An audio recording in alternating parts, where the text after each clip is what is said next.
नमस्कार दोस्तों, आज के इस वीडियो में हम बात करेंगे कि कर्मों का फल कब और कैसे भोगना पड़ता है, जैसा कि भगवान श्री कृष्ण ने भगवद गीता में हमें सिखाया है। गीता के इस महत्वपूर्ण संदेश को समझना हमारे जीवन को सार्थक बनाने में मदद कर सकता है। तो चलिए शुरू करते हैं। कर्म एक ऐसा महत्वपूर्ण तत्व है जो हमारे जीवन का मूलभूत हिस्सा है। यह न केवल हमारे व्यक्तित्व का परिचय देता है, बल्कि हमारे भविष्य का भी निर्माण करता है। भगवद गीता में कर्म का एक महत्वपूर्ण विवेचन किया गया है, जिससे हमें उसके महत्व की समझ मिलती है। कर्म का शास्त्रीय अर्थ है किसी कार्य को करना या किसी प्रक्रिया में लगना। यह चाहे शारीरिक हो या मानसिक, व्यावसायिक हो या नैतिक, हर क्षेत्र में हम कर्म का अनुभव करते हैं। कर्म विविध प्रकार के होते हैं, कुछ अच्छे और कुछ बुरे। भगवान श्री कृष्ण ने गीता में कर्म का महत्व बहुत ही उच्चाधिक बताया है। उन्होंने कहा है, कर्म का कभी भी त्याग नहीं करना चाहिए। गीता में कहा गया है कि कर्म न केवल हमारे शारीरिक और मानसिक विकास में मदद करता है, बल्कि इसके माध्यम से हम अपनी आत्मा की शुद्धि प्राप्त कर सकते हैं। अच्छे कर्म हमें संसार में शांति और सफलता की ओर ले जाते हैं। गीता में उपयुक्त उदाहरणों के माध्यम से कर्म का महत्व बताया गया है। एक उदाहरण के रूप में अर्जुन के समक्ष युद्ध के दृश्य में भगवान श्री कृष्ण ने कहा कि वह अपने कर्तव्य को निभाने के लिए युद्ध करने के लिए उत्सुक रहे, क्योंकि युद्ध में उनका कर्तव्य था। दूसरे शब्दों में, वह अपने कर्म को निभाने के लिए सजग थे। गीता में कर्म का महत्व को और भी कई संदर्भों में दिखाया गया है। एक उदाहरण के रूप में अध्याय 3 में भगवान श्री कृष्ण ने कहा है कि हमें अपने कर्तव्य का पालन करते हुए भी संगठन में योगदान देना चाहिए। यह दिखाता है कि कर्म का महत्व तभी होता है जब हम उसे निष्काम भाव से करते हैं और समाज की उन्नति में योगदान करते हैं। भगवद गीता में कहा गया है कि हमारे कर्मों का फल हमें उसके कार्यारंभ के तुरंत बाद नहीं मिलता है, बल्कि वह किसी न किसी समय आता है। इसलिए हमें कर्म करते समय सावधान रहना चाहिए, क्योंकि उसका फल हमें कभी कभी अचानक भी मिल सकता है। इस विश्लेषण में हमने देखा कि कर्म न केवल हमारे जीवन का महत्वपूर्ण हिस्सा है, बल्कि यह हमें आत्मा की शुद्धि और संसार में सफलता की ओर ले जाता है। भगवद गीता के संदेश को समझकर हम अपने कर्मों को सही तरीके से निर्वहन कर सकते हैं और अपने जीवन को सार्थक बना सकते हैं। यह हमें अच्छे कर्म करने की प्रेरणा देता है और हमें समाज में उपयोगी नागरिक बनाता है। कर्म का फल और उसका समय एक ऐसा विषय है जो हर व्यक्ति के जीवन में महत्वपूर्ण होता है। कर्म करने के बाद उसका फल और उसका समय क्या होता है, यह विचार ध्यान दिलाता है कि हमें कर्मों में सावधानी से और सही दिशा में आगे बढ़ना चाहिए। इस लेख में हम भगवद गीता के दृष्टिकोण से कर्म का फल और उसका समय का विवेचन करेंगे। भगवद गीता में कहा गया है कि हर कर्म का निश्चित फल होता है। यह फल हमें उस कर्म के अनुसार ही प्राप्त होता है, चाहे वह अच्छा हो या बुरा। अच्छे कर्म का फल सुख और समृद्धि के रूप में हमें मिलता है, जबकि बुरे कर्म का फल दुख और संघर्ष के रूप में हमें भोगना पड़ता है।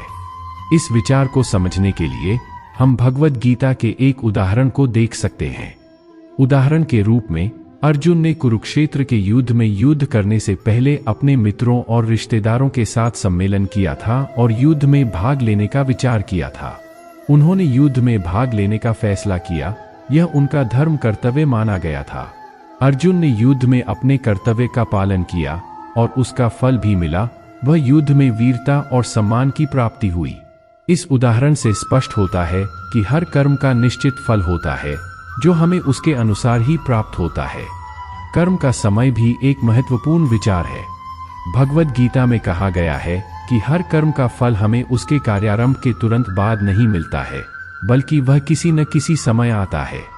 इसलिए हमें कर्म करते समय सावधान रहना चाहिए, क्योंकि उसका फल हमें कभी कभी अचानक भी मिल सकता है।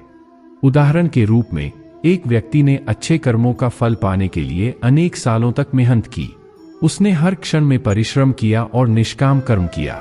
उसका यह कर्म न केवल उसके व्यक्तित्व को समृद्धि और सम्मान दिया, बल्कि उसने भी अपने परिवार और समाज के लिए एक महत्वपूर्ण योगदान किया। इस उदाहरण से हमें यह सीखने को मिलता है कि कर्म का समय बहुत महत्वपूर्ण होता है। हमें सही समय पर सही कर्म करने का प्रयास करना चाहिए, ताकि हमें सफलता मिल सके। इस वीडियो में हमने देखा कि कर्म का फल और उसका समय हमें हमारे कर्मों की महत्वपूर्णता को समझाता है। भगवद गीता के दृष्टिकोण से हमें यह ज्ञात होता है कि हर कर्म का निश्चित फल होता है जो हमें उसके अनुसार ही प्राप्त होता है। इसलिए हमें निष्काम कर्म करते समय सावधानी और सही दिशा में काम करने का प्रयास करना चाहिए। यह हमें सफलता की ओर ले जाता है और हमारे जीवन को संपूर्णता की दिशा में ले जाता है। कर्म करने का सही तरीका एक महत्वपूर्ण विषय है जिस पर हमें गहरा विचार करना चाहिए। भगवद गीता में इस विषय पर व्याख्यान किया गया है और हमें यहाँ उसके महत्वपूर्ण सिद्धांतों को समझाया जाएगा। भगवद गीता में कहा गया है कि कर्म करने का सही तरीका है निष्काम कर्म करना। निष्काम कर्म का अर्थ है कर्म करते समय फल की चिंता किए बिना केवल कर्म का आनंद लेना। यदि हम अपने कर्म को निष्काम भाव से करें तो हमें अपने मन की शांति और संतुष्टि मिलती है। उदाहरण के रूप में एक सेवा विभाग में काम करने वाला व्यक्ति अपने कर्म को निष्काम भाव से करता है और अपने कार्य में संपूर्ण दिल से लगा देता है। इससे वह अपने काम में सफल होता है और अपने आत्मा की शांति को प्राप्त करता है। भगवद गीता में कहा गया है कि हमें अपने कर्मों को ईश्वर के साथ समर्पित करना चाहिए।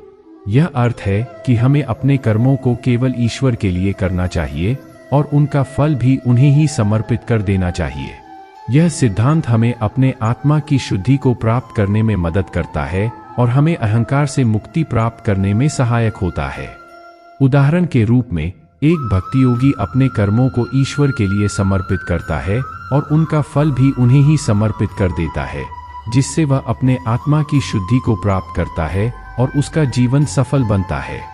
कर्म करने का सही तरीका यह भी है कि हमें सही कार्यों का चयन करना चाहिए। भगवद गीता में कहा गया है कि हमें उन कार्यों का चयन करना चाहिए जो हमारे धर्म और कर्तव्य के अनुसार हों। हमें उन कार्यों को चुनना चाहिए जो हमारे शारीरिक और मानसिक स्वास्थ्य के लिए उपयुक्त हों और हमें आत्मा की शुद्धि के प्रति प्रेरित करें। उदाहरण के रूप में एक व्यक्ति ने अपने अच्छे कर्मों का फल पाने के लिए स्वयंसेवक के रूप में काम किया और उनका योगदान समाज के लिए बहुत ही महत्वपूर्ण साबित हुआ। कर्म करने का सही तरीका यह भी है कि हमें अपने कर्म को समर्पितता और सजगता से करना चाहिए। हमें अपने कर्म में पूरी समर्पण और ध्यानवाद देना चाहिए, जिससे हम अपने कार्यों में सफल हों और अपने उद्देश्य को प्राप्त करें। उदाहरण के रूप में एक विद्यार्थी ने अपने पठन पाठन में पूरी समर्पण और सजगता से काम किया और उसने अपने शिक्षकों और परिवार के साथियों के साथ भी संवाद और सहयोग किया। कर्म करने का सही तरीका यह भी है कि हमें नियमों का पालन करना चाहिए। हमें अपने कर्मों में नैतिकता और ईमानदारी का पालन करना चाहिए और हमें अपने व्यवहार में सजगता और संयम का पालन करना चाहिए। उदाहरण के रूप में एक व्यापारी ने अपने व्यवहार में नैतिकता और ईमानदारी का पालन किया और उसने अपने ग्राहकों को उत्कृष्ट सेवा प्रदान की, जिससे उसने अपने कार्य में सफलता प्राप्त की। इस वीडियो में हमने देखा कि कर्म करने का सही तरीका क्या होता है। भगवद गीता के दृष्टिकोण से हमें यह ज्ञात होता है कि सही कर्म करने के लिए हमें निष्काम कर्म, ईश्वर के साथ समर्पण, सही कार्यों का चयन, समर्पितता और सजगता और नियमों का पालन करना चाहिए। इन सिद्धांतों का पालन करने से हम अपने कर्मों में सफल होते हैं और अपने जीवन को सार्थक बनाते हैं।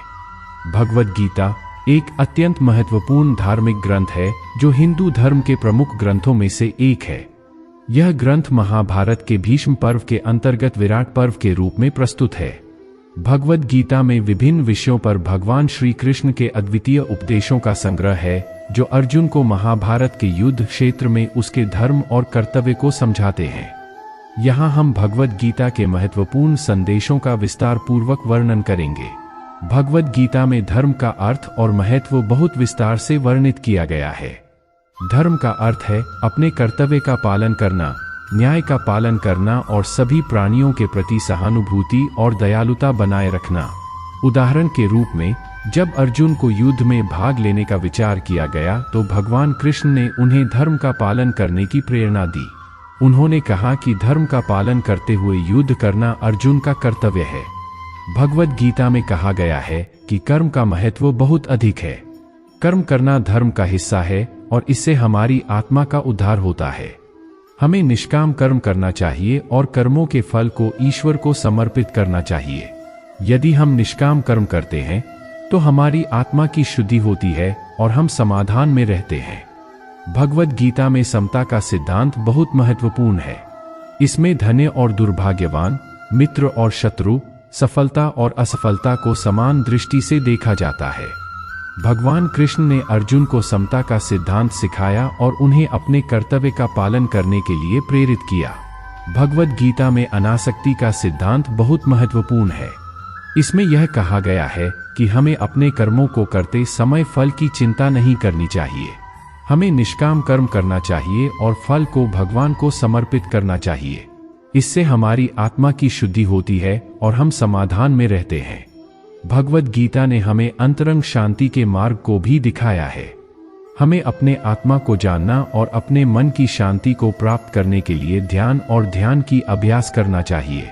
यह हमें अंतरंग शांति की प्राप्ति में मदद करता है और हमें अपने जीवन को सुखमय बनाता है। इस प्रकार भगवद गीता हमें जीवन के विभिन्न पहलुओं पर ध्यान केंद्रित करने के लिए प्रेरित करती है और हमें धार्मिक और आध्यात्मिक दृष्टिकोण से जीवन को देखने के लिए प्रेरित करती है। इस ग्रंथ में दिए गए संदेश हमें अपने कर्मों का सही दिशा में दृष्टिकोण देने के लिए प्रेरित करते हैं और हमें समाज में सजग और निष्काम कर्म करने के लिए प्रेरित करते हैं। इसलिए भगवद गीता का संदेश हमारे जीवन को एक नया दिशा देने में सहायक होता है और हमें आत्मिक और सामाजिक समृद्धि की ओर ले जाता है। कर्म का फल और प्रारब्ध एक अत्यंत महत्वपूर्ण विषय है जो हमें भगवद गीता के माध्यम से समझाया गया है। भगवद गीता एक प्राचीन धार्मिक ग्रंथ है जो अर्जुन को कुरुक्षेत्र के युद्ध क्षेत्र पर अपने कर्तव्य का पालन करने के लिए प्रेरित करती है। इस लेख में हम कर्म का फल और प्रारब्ध के विषय में भगवद गीता के सिद्धांतों को समझेंगे और उनके उदाहरणों को देखेंगे। भगवद गीता में कहा गया है कि हर कर्म का एक निश्चित फल होता है जो हमें उसके अनुसार ही प्राप्त होता है। यहाँ कर्म का फल संबंधित नियमों के अनुसार होता है जो व्यक्ति के कर्मों को नियंत्रित करते हैं। यदि कोई व्यक्ति अच्छे कर्म करता है तो उसे अच्छे कर्म का फल मिलता है और यदि कोई व्यक्ति बुरे कर्म करता है तो उसे बुरे कर्म का फल भुगतना पड़ता है। यह सिद्धांत न्यायवादियों के अनुसार व्यवहार करता है कि कर्म का फल हमें उसके अनुसार ही मिलता है और हमें उसे बहुत ही सतर्कता से चुनना चाहिए। भगवद गीता में प्रारब्ध का महत्व भी बताया गया है। प्रारब्ध एक ऐसा संदर्भ है जो व्यक्ति के पूर्व कर्मों के आधार पर उसकी भविष्यवाणी करता है। यह कहा जाता है कि व्यक्ति का जन्म, उसकी स्थिति और उसके अनुभव इस प्रारब्ध के अनुसार होते हैं। उदाहरण के रूप में एक व्यक्ति जिसके पिता ने बड़े प्रयासों के बावजूद उसके लिए अच्छे शिक्षा का अवसर नहीं प्राप्त कराया, उसका प्रारब्ध ऐसा हो सकता है कि वह अपनी जीवन में संघर्ष करता रहे और सफलता की ओर पहुंचता रहे। भगवद गीता में निष्काम कर्म का महत्व बताया गया है। निष्काम कर्म का अर्थ है कर्म करते समय फल की चिंता किए बिना केवल कर्म का आनंद लेना। यदि हम निष्काम कर्म करते हैं तो हमें अपने कर्म के फल की चिंता नहीं होती है और हम अपने कर्म को पूरी श्रद्धा और समर्पण से करते हैं। इससे हमें अंतरंग शांति की प्राप्ति होती है और हम समाधान में रहते हैं। भगवद गीता में कई उदाहरण दिए गए हैं जो कर्म के फल और प्रारब्ध का सिद्धांत प्रकट करते हैं। एक उदाहरण के रूप में महाभारत युद्ध के क्षेत्र में अर्जुन को भगवान कृष्ण ने युद्ध करने के लिए प्रेरित किया और उन्हें बताया कि वह अपने कर्तव्य का पालन करने के लिए युद्ध करें। यह उदाहरण हमें यह दिखाता है कि कर्म का फल हमें उसके अनुसार ही प्राप्त होता है और हमें अपने कर्तव्य का पालन करते हुए अपने कर्मों को करना चाहिए। इस प्रकार भगवद गीता में कर्म का फल और प्रारब्ध के विषय में अनेक महत्वपूर्ण सिद्धांत दिए गए हैं। यह हमें यह बताते हैं कि हमें अपने कर्मों को निष्काम भाव से करना चाहिए और उनके फल को भगवान को समर्पित करना चाहिए। यहाँ उपरोक्त सिद्धांतों और उदाहरणों को समझकर हमें यह समझने में मदद मिलती है कि कर्म का फल और प्रारब्ध हमें कैसे प्रभावित करते हैं और हमें अपने जीवन के लिए सही दिशा में ले जाते हैं। इस प्रकार हमें भगवद गीता के महत्वपूर्ण संदेश को समझना चाहिए कि कर्मों का फल हमें भोगना पड़ता है और हमें निष्काम कर्म करना चाहिए। इससे हम अपने जीवन को सरल और सार्थक बना सकते हैं। आशा है कि यह वीडियो आपको पसंद आया होगा। यह था आज का वीडियो। अगर आपको यह वीडियो पसंद आया हो तो इसे लाइक करें और अपने दोस्तों के साथ शेयर करें और हमारे चैनल को सब्सक्राइब जरूर करें ताकि आप हमारे नए वीडियो को भी देख सकें। धन्यवाद और मिलते हैं अगले वीडियो में।